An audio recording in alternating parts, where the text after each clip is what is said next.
ಇಲ್ಲ, ಜೈಲ್ ಅಧಿಕಾರಿಗಳು ಈ ಘಟನೆ ಆದಮೇಲೆ ಅವ್ರನ್ನೆಲ್ಲ ಶಿಫ್ಟ್ ಮಾಡಬೇಕು ಬೇರೆ ಕಡೆ ಅಂತೇಳಿ ತೀರ್ಮಾನ ಮಾಡಿದರು.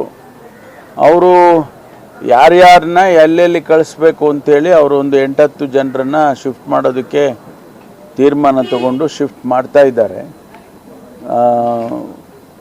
ಅವರೆಲ್ಲ ಇನ್ನೂ ಗೊತ್ತಿಲ್ಲ, ನನಗೆ ತಲುಪಿಸಿದಾರೋ ಏನೂ ಗೊತ್ತಿಲ್ಲ, ಶಿಫ್ಟ್ ಆಗಿದ್ದಾರೆ ಅಂತ.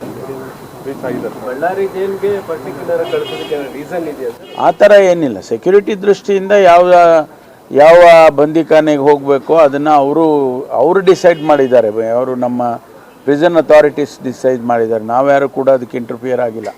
ಯಾಕೆಂದ್ರೆ ಸರ್ ಈಗ ಉಸ್ತುವಾರಿ ಜಮೀರ್ ಇದ್ದಾರೆ, ಹಾಗಾಗಿ ಅಲ್ಲಿ ಹೋದ್ರೂ ಅದಕ್ಕೇನು ಸಂಬಂಧ ಇದೆ? ಸಾರ್ವಜನಿಕ ಯಾವ ಜಿಲ್ಲೆಗೆ ಹಾಕಿದ್ರು ಅಲ್ಲೊಬ್ರು ಉಸ್ತುವಾರಿ ಇದ್ದೇ ಇರ್ತಾರಲ್ಲ, ಅದಕ್ಕೂ ಸಂಬಂಧ ಇಲ್ಲ. ಆಪ್ತರು ಜಮೀರ್ ದರ್ಶನ್ಗೆ ಯಾರೇ ಇದ್ರೇನಂತೆ, ಯಾರಿದ್ರೂ ಕೂಡ ಕಾನೂನಿನ ಪ್ರಕಾರ ಏನು ಕ್ರಮ ತಗೋಬೇಕೋ ಅದನ್ನು ತಗೊಳ್ತೀವಿ. ಅದನ್ನು ಯಾರು ಅವರು ಉಸ್ತುವಾರಿ ಇದ್ದಾರೆ ಅದಕ್ಕೋಸ್ಕರ ಏನೋ ಆಗ್ಬಿಡ್ಬೋದು ಅನ್ನೋದೆಲ್ಲ ಸತ್ಯಕ್ಕೆ ದೂರವಾಗಿರ್ತಕ್ಕಂಥ ವಿಚಾರ.